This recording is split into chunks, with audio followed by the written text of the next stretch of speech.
Le ministre a essayé de l'être, vous inviter plusieurs fois, vous n'êtes pas venu. Professeur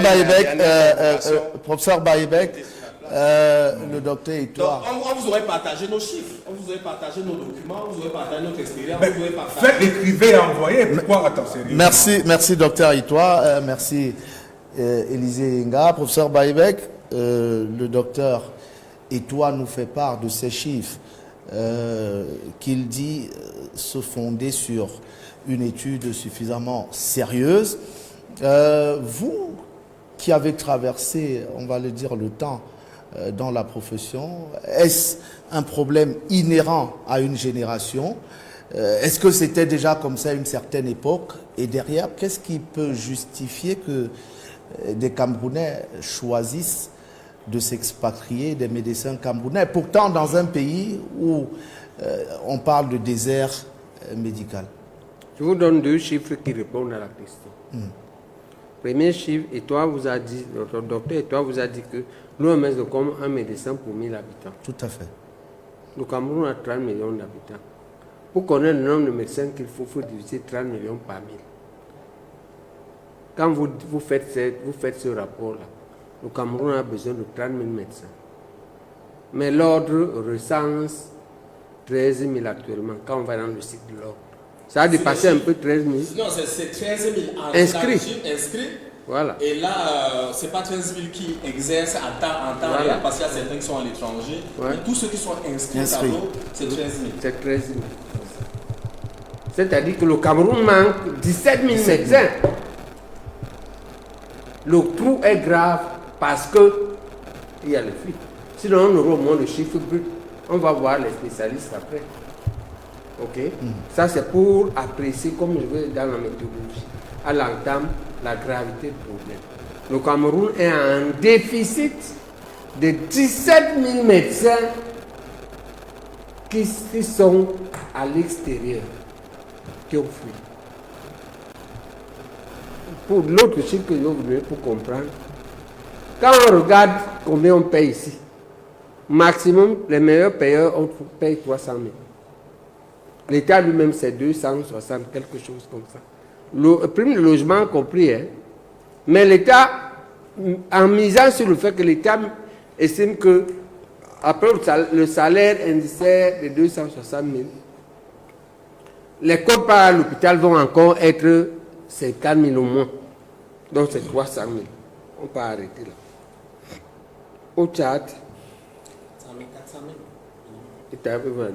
400 000. D'accord? Donc le Tchad paye 100 000 francs en plus, en moyenne, à ces jeunes médecins par rapport au Cameroun. Ok? Les vieux comme moi, universitaires que je suis, je crois qu'avec mes primes de recherche, j'ai 750 000. Et donc, quand on demande, je parlais avec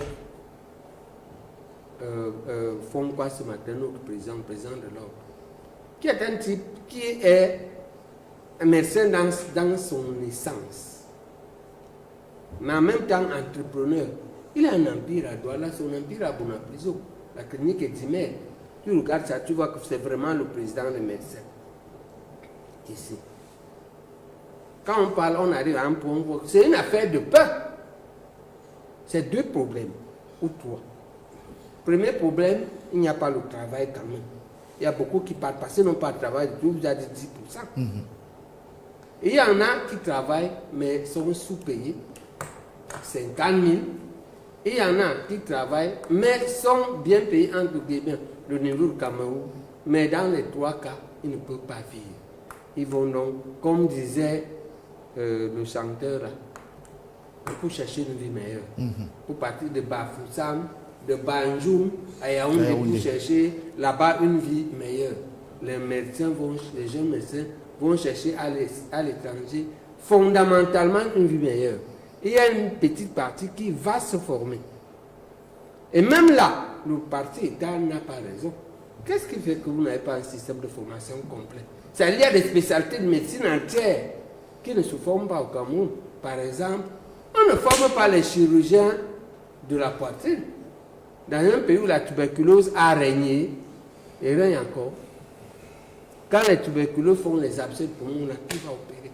Depuis que Mingouz et Parbet sont morts, que Bernardin Mononga est malade, qui opère encore les poitrines? Ok? Donc, il y a des spécialités entières comme ça qui sont importantes. Les enfants qui naissent, les enfants qui avaient une malformation cardiaque, il n'y a pas de chirurgien cardiaque pour remplacer ça. D'accord? Non, il est cardiopédiatre. Non, mais il est chirurgien Pas cardiaque. chirurgien, pas chirurgien. Comment il est? Non, mais chirurgien. Il peut opérer une tétralogie de Fallot. Non, c'est-à-dire qu'à côté du professeur Chelou, on a d'autres chirurgiens cardiaques qui vont maintenant travailler ensemble. Ils sont à l'hôpital général, par exemple. Docteur Kobe n'est pas chirurgien cardiaque. Docteur Kobe est non, vous avez une mauvaise, c'est votre faiblesse. C'est alors le ministère de la Santé, vous, autant on approuve votre effort, votre obsession de plateau technique. Mais il ne faut pas que les avions, il faut des pilotes. Oui, mais professeur, Okay. c'est pas le santé qui forme les médecins. C'est un gouvernement, moi je vais Oui, mais ça commence à l'université. de santé. Non, pas l'université, permettons, professeur. C'est à vous, le professeur Baïbek. Professeur Baïbek, que vous avez, vous, Non, tu étais là. Attends, donc tu étais là. Quand Fouda vient m'enlever à l'hôpital central, là, il ne m'a pas nommé, tu n'étais pas là-bas. Je n'étais pas là. On va éviter de personnaliser. Élisée, je vous en prie, on va éviter de personnaliser le débat. On va laisser le professeur terminer. Le temps que tu termines. Ce que je veux, c'est vous venez attaquer les professeurs à l'hôpital. Votre ministère là, ou votre ancien ministre, avec son frère Fouda, l'affaire passe au tribunal. Professeur, la première chose que je souhaite, c'est qu'on ne parle pas de ça. Mais ce que je voudrais dire. Moi, les actes qui m'ont suspendu, je ne parle pas. Ça, c'est un autre débat. Ici, on parle autre chose, professeur. Ce que je veux dire. C'est toi qui voulais dire que c'est nous qui devons former. Quand on veut former, vous venez nous suspendre. Professeur, très bien. Le tribunal vous donne tort, vous ne voulez pas réparer. C'est compris, professeur. Parce qu'il a demandé à Malak, je lui ai fait un dossier, que voilà ce que tu dois me restituer. Il m'a restitué. Il m'a dit, on s'est rencontrés dans une fête à Douala, il me dit que j'ai demandé qu'on n'enlève pas ton nom. Mais il n'y a que mon nom là-bas, il m'a restitué. C'est compris, professeur. Fouda a bouffé le code part. Professeur, on va éviter. Il y a un problème personnel et pénal. Non, c'est toi qui as dit que c'est nous qui devons former. Et je te dis qu'on va former comment? Pour que vous venez nous déstabiliser à l'hôpital. C'est entendu, professeur. Je souhaite que s'il vous plaît, je souhaite que nous nous attaquions pour personne. Donc moi, je voulais donc dire que le problème est donc que il s'agit du problème des ressources humaines que l'ordre soulève est fondamental. Et ce n'est pas seulement les frustrations personnelles. D'accord? Et le problème de fond ici est le plan de carrière. C'est-à-dire que deux médecins sortent. Je vais te montrer le message d'un médecin que tu as affecté par envoyé. Il faut que tu attaques. Je vais dire qu'on n'attaque pas les gens comme ça. Voilà. Je vais te montrer, mais il veut cacher son nom. Un chirurgien ortho. Alors, vous parlez du plan de carrière. Oui, plan de carrière, les médecins sortent. Il a été DRH. Quel est le rationnel qui fait qu'on affecte certains à l'hôpital général à Yaoundé et on affecte d'autres à l'hôpital de Bakassi, le CMA de Bakassi et le CMA de Kolofata? Celui qui va là-bas, ça c'est ce que j'ai vécu, a un sentiment d'injustice grave. Moi, je suis resté dans ce pays, je suis rentré dans ce pays. C'est pourquoi je dois faire la lutte politique. On doit renverser ce régime. Ce régime travaille mal. Vous ne payez pas, vous n'avez pas d'argent pour payer suffisamment de gens. On vous comprend. Mais le Cuba a maintenu le meilleur standard de médecins dans le monde, pas seulement par les salaires, par l'idéologie.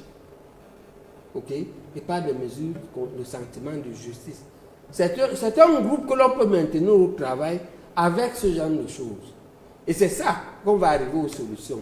Il faut que le ministère de la Santé ait un plan de carrière pour tout médecin et qu'il soit juste dans les mouvements en appliquant ce plan de carrière. Merci beaucoup.